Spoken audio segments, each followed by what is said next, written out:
Hi everyone. आज हम इस वीडियो में पढ़ने वाले हैं कविता तोप के बारे में, जो कि आपकी स्पर्श हिंदी बुक की कविता है। ये जो कविता है वो कवि वीरेन डेनवाल जी ने लिखी हुई है।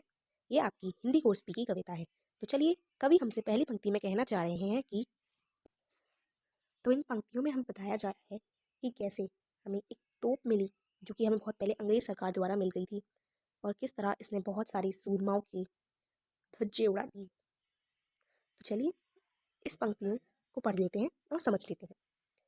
कंपनी बाग के मुहाने पर घर रखी गई यह 1857 की तोप, इसकी होती है बड़ी संभाल, विरासत में मिली कंपनी बाग की तरह, साल में चमकाई जाती है 2 बार। तो इसमें कभी हमसे क्या कहना चाह रहे हैं? कभी हमसे यह कहना चाह रहे हैं कि ये जो तोप है वो कहाँ रखी है? कंपनी बाग में रखी है। और ये हमें कब मिली थी अंग्रेज सरकार द्वारा? ये हमें मिली थी 1857 में। इसकी होती है बड़ी संभाल, मतलब इसकी बहुत देख रेख होती है, इसको बहुत चमकाया जाता है, साफ सफाई की जाती है, उसकी बहुत संभाल होती है। विरासत में मिली, क्यों? क्योंकि हमें अंग्रेज सरकार द्वारा मिली थी। इसने बहुत सारे लोगों की जान ली थी, बहुत सारे मासूमों की जान ली थी।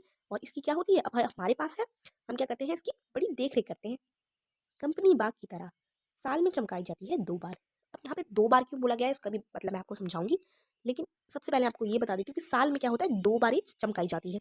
इतनी देख रेख होती है इसकी। तो अब कभी हमसे ये बोलना चाह रहे हैं कि ये जो तोप है इसकी इतनी संभाल करते हैं, मतलब इतनी देख रेख करते हैं कि इसको 2 बार चमकाया जाता है। अब ये जो 2 बार है, इसका क्या मतलब है, इसका क्या तात्पर्य है? इसका यह तात्पर्य है कि एक तो 26 जनवरी को और दूसरा 15 अगस्त को क्या करा जाता है, इनको चमकाया जाता है। ठीक, यही हमसे कभी कहना चाह रहे हैं। तो एक बार दोबारा पढ़ लेते हैं। कंपनी बाग के मुहाने पर घर रखी गई यह 1857 की तोप, इसकी होती है बड़ी संभाल, विरासत में मिली कंपनी बाग की तरह, साल में चमकाई जाती है 2 बार। ठीक, एक बार दोबारा से समझ लेते हैं। ये हमसे क्या कहना चाह रहे हैं कि कंपनी बाग में एक तोप रखी है, जो हमें 1857 में मिली थी, और इसकी बहुत संभाल और देखरेख होती है, और ये हमें अंग्रेज सरकार द्वारा मिली थी, और 26 जनवरी और 15 अगस्त को ये चमकाया जाता है। ठीक, अपनी अगली पंक्तियों की ओर बढ़ते हैं। अगली पंक्तियों में कवि हमसे क्या कहना चाह रहे हैं? सुबह शाम कंपनी बाग में आते हैं बहुत से सैलानी, उन्हें बताती है यह तो कि मैं बड़ी जबर, उड़ा दिए मैंने अच्छे अच्छे सूरमाओं के धज्जे अपने ज़माने में। अब इन पंक्तियों में कवि हमसे क्या कहना चाह रहे हैं? विनीत नेंगवाल जी हमसे यह कहना चाह रहे हैं कि सुबह शाम जो बहुत से सैलानी, मतलब जो घूमने के लिए आते हैं, वो क्या है, उनको ये तो बताती है कि मैं तो पहले अपने ज़माने में क्या थी, बड़ी जबर थी, और मैंने क्या किया, बहुत सारे सूरमाओं के क्या कर दिए, धज्जे उड़ा दिए अपने ज़माने में।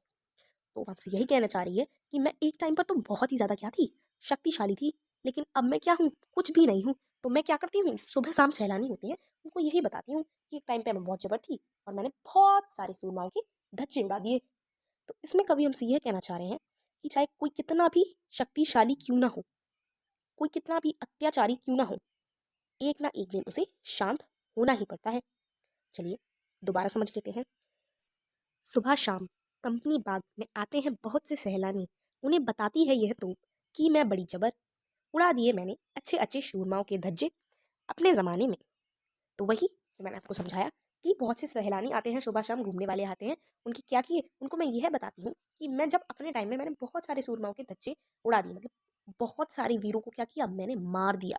अपनी मैं इतनी शक्तिशाली थी कि मेरे सामने कोई नहीं टिका। और ये भी बताती है कि जब मेरा ज़माना था तब मैंने बहुत सारे लोगों को मारा था, लेकिन अब ये तोप क्या है, शांत और चुपचाप बैठी हुई है। कहाँ पर? कंपनी बाग में। तो आइए कुछ शब्दार्थ समझ लेते हैं। मुहाने, प्रवेश द्वार पर रखी गई कोई चीज़।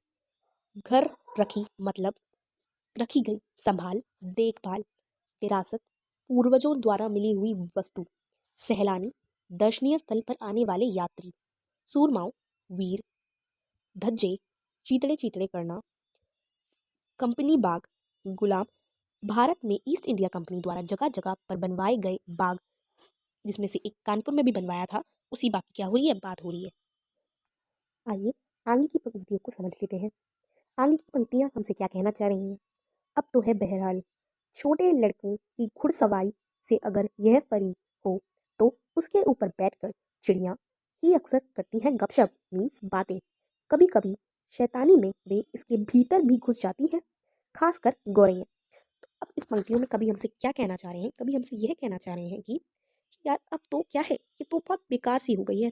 अब इसका कोई यूज़ नहीं है, एक तरीके से क्या है, ये यूज़लेस हो गई है।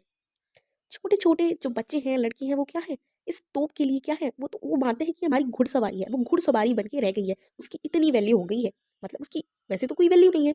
और छोटे लड़कों के लिए वो क्या है, एक घुड़सवारी बनकर रह गई है, जिस पे बच्चे बच्चे क्या करते हैं, अक्सर शैतानियां करते रहते हैं। तो उसके ऊपर बैठकर चिड़िया भी अक्सर करती हैं गपशप। मतलब अब तो चिड़िया भी बैठकर क्या करती हैं, बातें करती हैं। कभी कभी शैतानी में वे भीतर भी घुस जाया करती हैं। मतलब जो तोप है उसके अंदर जब वो शैतानी मतलब खेलती हैं, तो कभी कभार उसके अंदर भी घुस जाती हैं। और खास करके गौरैया गौरैया एक तरह की चिड़िया होती है, वो खास करके ये एक्टिविटी को क्या करती हैं, परफॉर्म करती हैं। तो यही हमसे कवि कहना चाह रहे हैं इन पंक्तियों। एक बार दोबारा पढ़ लेते हैं। चलिए अब इन पंक्तियों को दोबारा से समझ लेते हैं।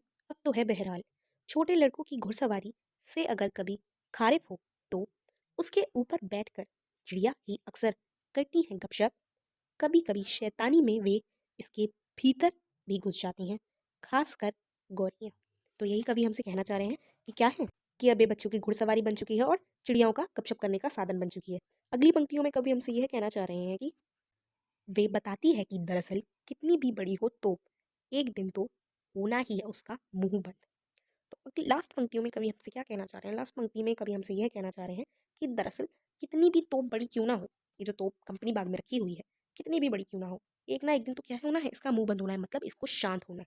तो एक ये छोटी सी कविता थी जो वीरेंद्र डेनवाल जी ने लिखी हुई है। तो इस कविता के अनुसार कवि हमसे यह संदेश देना चाह रहे हैं कि कवि के अनुसार अत्याचारी को कभी तो शांत होना ही पड़ता है। तो यही मैसेज है इस पोएम का। मेरी बस आपसे इतनी ही रिक्वेस्ट है कि आपको क्या करना है, इसको शेयर करना है, लाइक करना है और चैनल को सब्सक्राइब करना है। Thank you for watching. Bye bye, take care.